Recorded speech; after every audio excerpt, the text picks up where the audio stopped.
दोस्त कैसे हैं आप लोग। उम्मीद करते हैं आप लोग अच्छे होंगे। आज हम लोग देखेंगे आवर्धन क्या होता है। आवर्धन का जो सूत्र होता है उसको डिराइव करेंगे उत्तल दर्पण और अवतल दर्पण द्वारा। यहाँ पर देखते हैं आवर्धन क्या होता है। देखिए हम लोग को 10th क्लास में पढ़ना है रेखीय आवर्धन। रेखीय आवर्धन पढ़ना है और 12th क्लास में जाइएगा तो कोणीय आवर्धन भी पढ़ना है और रेखीय आवर्धन पढ़ना है, यानी दोनों पढ़ना है। तो यहाँ पर पढ़ते हैं रेखीय आवर्धन, इसी को केवल आवर्धन कहते हैं। रेखीय आवर्धन, रेखीय आवर्धन या इसी को कहते हैं आवर्धन। आवर्धन, आवर्धन को एम से व्यक्त करते हैं, एम से। देखिए आवर्धन क्या होता है, प्रतिबिंब की ऊंचाई और वस्तु की ऊंचाई के अनुपात को आवर्धन कहते हैं। सिंपल सा बात है यहाँ पर। आवर्धन प्रतिबिंब की ऊंचाई और वस्तु की ऊंचाई के अनुपात को आवर्धन कहते हैं। तो हम लोग आवर्धन बराबर सूत्र भी लिख सकते हैं। आवर्धन, आवर्धन बराबर सूत्र प्रतिबिंब की ऊंचाई, प्रतिबिंब की ऊंचाई बटा में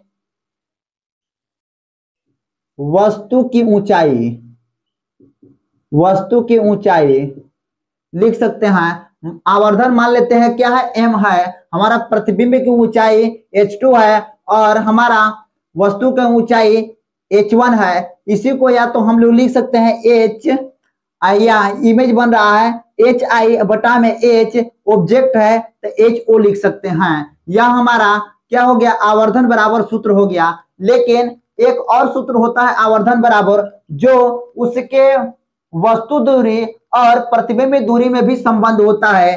देखिए आवर्धन h2 बटा में h1 बराबर माइनस v बटा में u होता है, एक सूत्र होता है। इसी सूत्र को आज उत्तल दर्पण और अवतल दर्पण दोनों दर्पणों में डिराइव कर कर देखेंगे। पहले चलते हैं अवतल दर्पण। अवतल दर्पण द्वारा इस सूत्र को सिद्ध करेंगे। अवतल दर्पण से m बराबर h2 बटा में h1 बराबर माइनस v बाई u को सिद्ध करेंगे। तो यहाँ पर बना लेते हैं कौन सा दर्पण, अवतल दर्पण। यह कौन सा दर्पण है, अवतल दर्पण है। जिसका प्रवत सतह धंसा हो वह कौन सा दर्पण होगा, अवतल दर्पण होगा। यहाँ पर देखिए मान लेते हैं हमारा अवतल दर्पण एम डैश है, ठीक। और यहाँ पर आप बताइए हमको सूत्र को सिद्ध करना है, कौन सा सूत्र सिद्ध करना है। पहले यहाँ पर लिख देते हैं, हमको सिद्ध करना है m बराबर h2 बटा में h1 बराबर माइनस v बटा में u। आप बताइए हम यहाँ पर क्या क्या लें कि हमारा इस सूत्र डिराइव हो जाए।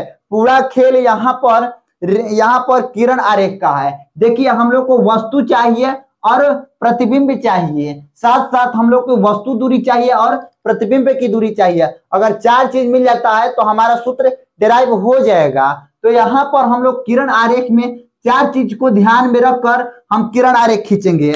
यहाँ पर देखिए यह गोलीय दर्पण है तो इसका C इस साइड होगा और F यहाँ पर होगा, ठीक। हम वस्तु को कहीं पर भी रख सकते हैं, इससे कोई फर्क नहीं पड़ेगा क्योंकि हम लोग को C और F से कोई मतलब नहीं है। आप वस्तु कहीं पर भी रखिए। तो मान लेते हैं हम वस्तु को रखते हैं अनंत और C के बीच रखते हैं, ठीक।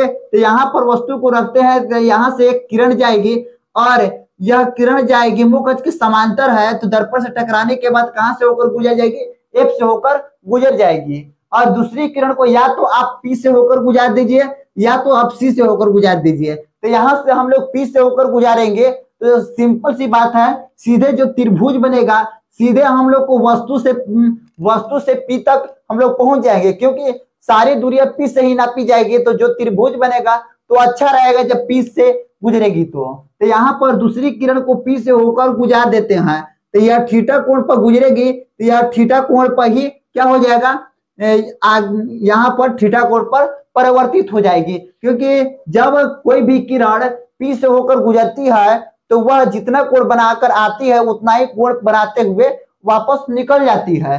यहाँ पर प्रकाश के प्रवर्तन के नियम का पालन करते हुए निकल जाएगी। हम लोग का प्रतिबिंब बनता है C से पहले बनेगा, यहाँ पर C से पहले प्रतिबिंब बनेगा, यहाँ पर प्रतिबिंब बन जाएगा, ठीक। यहाँ पर हम लोग का प्रतिबिंब बन जाएगा। यहाँ पर हम लोग लिख देंगे हमारा वस्तु ए बी है और प्रतिबिंब ए डैश बी डैश हम लोग का प्रतिबिंब है। ठीक, यहाँ पर मिल रहा है, मान लेते हैं एन बिंदु पर मिल रहा है। अब इसी को जो हम लोग किरण आरेख बनाए हैं इसको थोड़ा सा लिख लेते हैं, लिखने के बाद इसको डिराइव करेंगे। यहाँ पर लिखना जरूरी होता है। यहाँ पर लिखेंगे माना एम एम डैश एक अवतल दर्पण है। एम डैश एक अवतल दर्पण है, अवतल दर्पण है जिसके मुख्य अक्ष पर अनंत और वक्रता केंद्र जो यहां पर किरण आरेख में दिखाई दे रहा है उसी चीज को हम लोग वाक्य बनाकर लिखेंगे। देखिए, जिसके मुख्य अक्ष पर अनंत और वक्रता केंद्र के बीच एक वस्तु ए बी रखा गया है।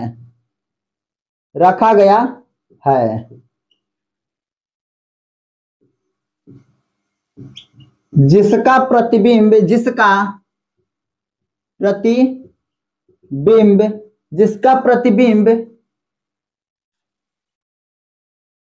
प्रतिबिंब वक्रता केंद्र सी और मुख्य फोकस एफ के बीच ए डैश बी डैश वास्तविक, कैसा प्रतिबिंब बन रहा है? वास्तविक बन रहा है, उल्टा बन रहा है। और वस्तु से ही क्या बनेगा? वस्तु से ही एक हिसाब से ही छोटा रहेगा। यहाँ पर बड़ा देखने को मिल रहा है लेकिन यहाँ पर क्या रहेगा? छोटा रहेगा। ए डैश बी डैश वास्तविक उल्टा वस्तु से छोटा और दर्पण के आगे बनता है, और दर्पण के आगे बनता। आप इतना चीज को लिख लेंगे, दर्पण के आगे बनता, इतना चीज को लिख लेंगे आप लोग। यहां पर लिखेंगे, यहां पर चार चीज को आप यहां पर लिख लीजिए। देखिए यहां पर ए बी क्या है? ए बी वस्तु की ऊंचाई है। यहां पर ए बी वस्तु की ऊंचाई है, इसको मान लेते हैं h1। इसको क्या मान लेते हैं? h1। और ए डैश बी डैश क्या है? प्रतिबिंब की ऊंचाई। यहां पर प्रतिबिंब की ऊंचाई है, इसको मान लेते हैं h2। यह क्या है? h2 है। ठीक है। और बीपी क्या है? वस्तु दूरी, यानी P बिंदु से वस्तु दूरी, तो इसको हम मान लेते हैं क्या? U, -U। देखिए क्यों -U मानेंगे? जो P बिंदु है, P बिंदु से कहाँ है? बाएं तरफ, यहाँ पर बाएं तरफ है, इसलिए यहाँ पर चिन्ह परिपाटी में आप लोग को बता चुके हैं, यहाँ पर नहीं बताएंगे। देखिए H1 पॉजिटिव में रहेगा, H2 निगेटिव में रहेगा क्योंकि यह मुख्य अक्ष के नीचे है। और -U लिखेंगे क्योंकि P बिंदु से बाएं तरफ है। अब उसके बाद B डैश P क्या है? प्रतिबिंब दूरी है।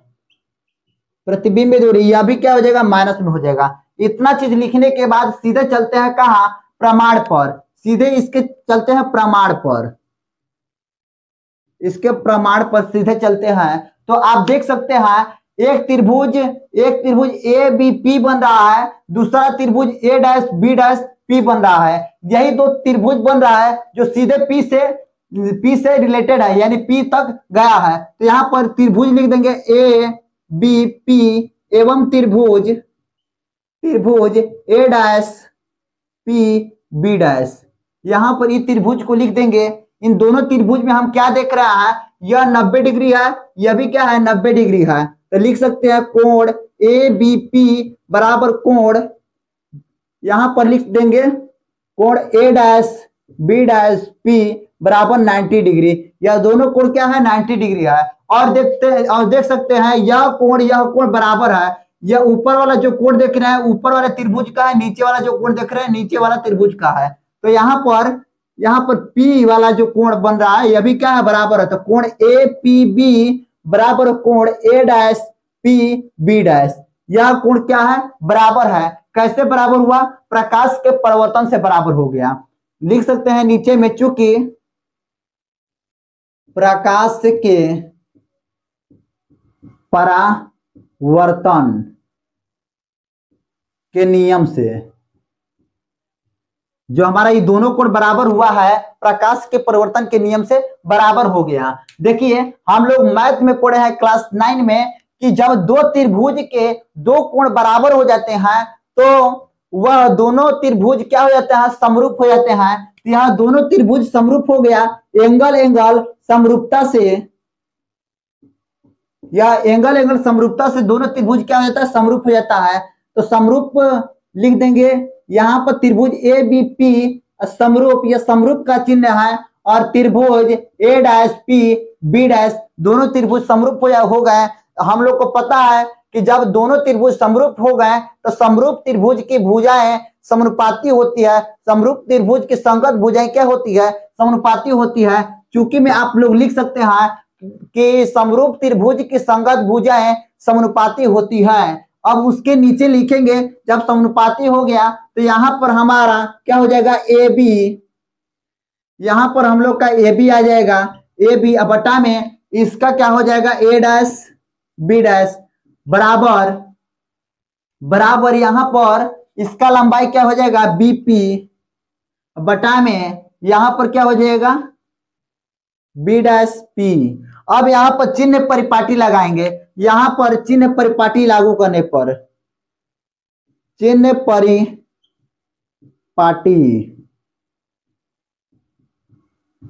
लागू करने पर,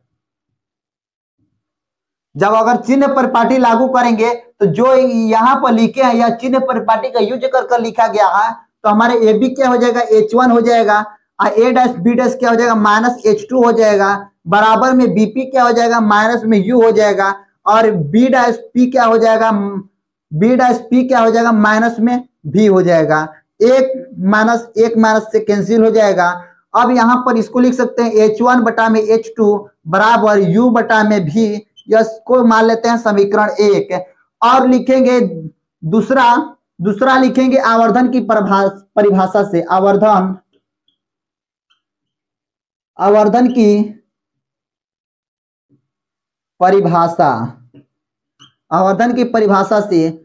की परिभाषा से हम लोग का हो जाएगा m बराबर H2 बटा में H1 समीकरण 2 हो गया।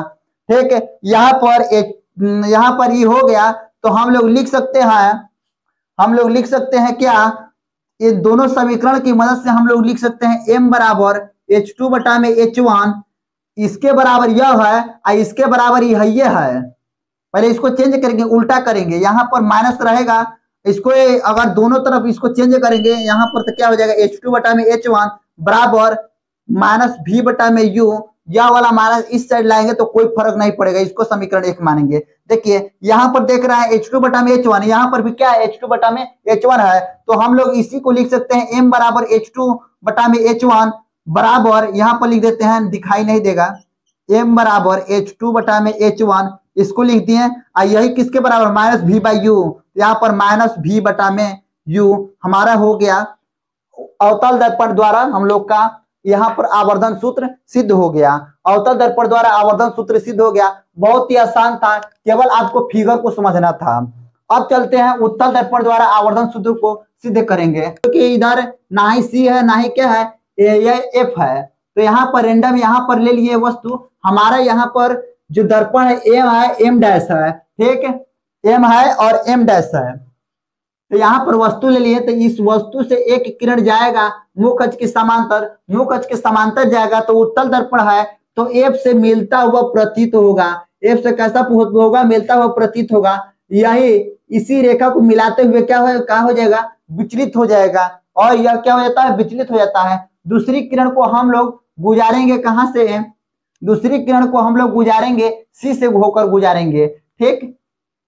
दूसरी किरण को हम लोग गुजारते हैं सी से, या दूसरी किरण को हम सीधे गुजार देते हैं पी से, क्योंकि पी से गुजरेगा तो और अच्छा रहेगा। जिस तरह अवतल दर्पण में हम लोग पी से गुजार कर काम किए थे, यहाँ पर भी हम लोग पी से ही गुजार देते हैं, ठीक। जब अगर पी से हम लोग गुजारेंगे तो जितना कोण बनाते हुए आएगा उतना ही कोण बनाते हुए कहां चला जाएगा, वापस चला जाएगा, वापस चला जाएगा। अगर इसे को पीछे की ओर मिलाएंगे तो यहाँ पर P और F के बीच एक प्रतिबिंब बनेगा, काल्पनिक प्रतिबिंब बनेगा। इस प्रतिबिंब को A डैश B डैश मान लेते हैं। हमारा वस्तु क्या है, A डैश A है और B है, यानी AB हमारा वस्तु है, हमारा प्रतिबिंब A डैश B डैश बनता है, P और F के बीच बनता है। यहां पर इसी चीज को लिख देंगे, हम लोग का हो जाएगा काम। देखिए देखिए यहां पर इसी चीज को लिख देते हैं, इसी चीज को लिख देते हैं। माना एम डैश एक उत्तल दर्पण है, एक उत्तल दर्पण है जिसके मुख्य अक्ष पर, जिसके मुख्य अक्ष पर दर्पण के आगे क्या है, एक वस्तु है, एक वस्तु ए बी है जिसका प्रतिबिंब लिख सकते हैं, जिसका प्रतिबिंब काल्पनिक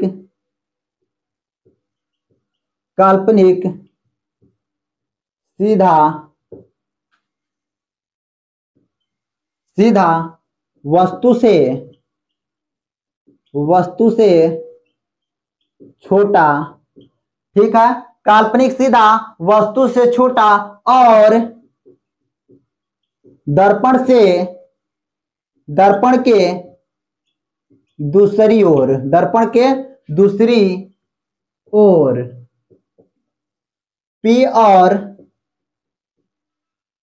P तथा F के बीच बनता है। इतना चीज को आप लोग लिख लेंगे, इस किरण आरेख द्वारा इतना चीज को आप लोग लिख लेंगे, उम्मीद करते हैं हम आपसे। देखिए अब आगे जिस तरह हम लोग लिखे थे, यहां पर ए बी क्या है, ए बी वस्तु ऊंचाई, वस्तु का ऊंचाई है, वस्तु का ऊंचाई, वस्तु का हाइट है। यहां पर इसको मान लेते हैं H1, ठीक। यह क्या है, मुख्य अक्ष के ऊपर है तो यहां पर पॉजिटिव में रहेगा, ठीक। अब यहां पर चलते हैं A dash B dash. A dash B dash क्या है, प्रतिबिंब का ऊंचाई, प्रतिबिंब का क्या है, ऊंचाई है। यहां पर प्रतिबिंब का ऊंचाई H2 है, यह मुख्य अक्ष के ऊपर है तो यह भी क्या रहेगा, पॉजिटिव रहेगा, यह भी क्या रहेगा, पॉजिटिव रहेगा, ठीक है। अब चलते हैं बीपी। बीपी यहां पर क्या है, वस्तु दूरी। बीपी यहां पर वस्तु दूरी है, बीपी यहां पर वस्तु दूरी है, तो यहां पर बीपी वस्तु दूरी है। अब मुख्य यहां पर पी बिंदु से कहां, बाएं तरफ है, बाएं तरफ होने के कारण माइनस चिन्ह दे देंगे। अगला यहां पर पी अब बी डैश, यानी बी डैश पी क्या है, प्रतिबिंब दूरी, प्रतिबिंब, यहां पर प्रतिबिंब दूरी है और यहां पर प्रतिबिंब दूरी है, तो यहां पर क्या हो जाएगा, तो यहां भी इस साइड है तो यहां पर क्या हो जाएगा, पॉजिटिव में हमारा भी हो जाएगा। अब चलते हैं सीधे, जो पी से जुड़ा हुआ जो त्रिभुज है, इन दोनों त्रिभुज को क्या कर लेंगे, ले लेंगे। इन दोनों त्रिभुज को लेते हैं, यहां पर लिखेंगे त्रिभुज ए बी पी एवं त्रिभुज लिखेंगे ए डैश बी डैश पी। इन दोनों त्रिभुज को क्या कर लिए, ले लिए। इन दोनों त्रिभुज की मदद से यहाँ पर जो मिल रहा है एंगल उसको लिख लेंगे। यहाँ पर एंगल 90 डिग्री है, यहाँ पर भी एंगल क्या है, 90 डिग्री है। तो ए बी पी बराबर ए डैश बी डैश पी बराबर क्या है 90 डिग्री हो गया। ठीक है, दूसरा कोण यहां पर देखेंगे, यह वाला कोण यानी ए पी बी और ए डैश पी बी डैश, यह दोनों कोण क्या हो जाएगा बराबर हो जाएगा। यहां पर यह दोनों कोण क्या होगा बराबर होगा। पहले साइड में यहां पर इन दोनों कोण को बराबर कर लेते हैं। जो बी है पी और यहां पर इसको मान लेते हैं ई।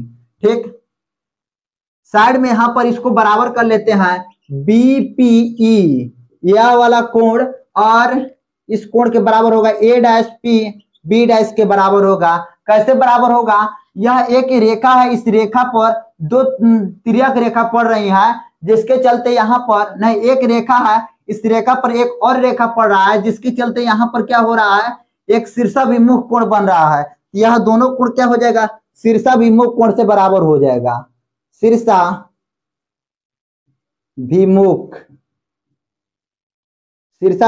कोण, ये दोनों त्रिभुज शीर्षाभिमुख कोण से क्या हो गया बराबर हो गया। यह भी थीटा यह भी थीटा है, तो यह वाला कोण इस कोण के बराबर होगा, क्योंकि दोनों थीटा इस यह वाला कोण इसके बराबर हो गया, तो यहाँ पर यह वाला कोण इसके बराबर अवश्य ही होगा। तो यहाँ पर लिख सकते हैं कोण ए पी बी बराबर कोण ए डैश पी बी डैश, कोण ए डैश पी बी डैश लिख सकते हैं। ये दोनों कोण क्या हो गया बराबर हो गया। एक दो त्रिभुज के यहाँ पर दोनों कोण बराबर हो गए, तो हम लोग यहाँ पर लिख देंगे एंगल समरूपता से यहाँ पर एंगल समरूपता से हमारा दोनों त्रिभुज क्या हो जाएगा ए बी पी समरूप त्रिभुज ए डैश बी डैश पी, यह दोनों त्रिभुज क्या हो जाएंगे समरूप हो जाएंगे। हम लोग को पता है 9 क्लास में कि समरूप त्रिभुज की संगत भुजाएं क्या होती है समानुपाती होती है। यहां पर लिख देंगे समरूप त्रिभुज की संगत भुजाएं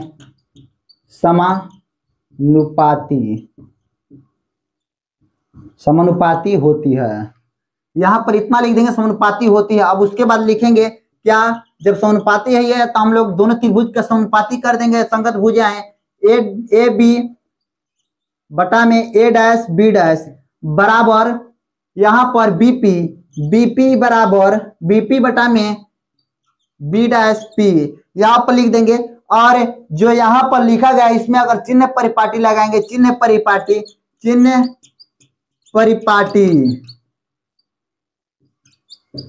लागू करने पर चिन्ह परिपाटी लागू करने पर जो यहाँ पर लिखा गया है वही क्या किया गया चिन्ह परिपाटी का यूज किया गया है। यहाँ पर ए बी क्या है, ए बी वस्तु ऊंचाई यहाँ पर प्लस में h1 है। ठीक है, प्लस में क्या हो गया प्लस में h1, और यहाँ पर ए डैश बी डैश क्या है प्रतिबिंब ऊंचाई, यह भी क्या है प्लस में h2 है, क्योंकि दोनों मुख अक्ष के ऊपर है। ठीक है, यहाँ पर बराबर में देंगे बीपी क्या है माइनस में u हो गया, और बी डैश पी क्या है प्लस में b हो गया। इसको अगर चेंज करिएगा उलाटिएगा दोनों तरफ को, तो यहाँ पर h2 बन जाएगा बटा में h1 हो जाएगा बराबर माइनस v बटा में u हो जाएगा। समीकरण इसको 1 मान लेंगे। अब उसके बाद ठीक उसी प्रकार आवर्धन की परिभाषा से चलिएगा। यहाँ पर लिख देते हैं आवर्धन की परिभाषा से,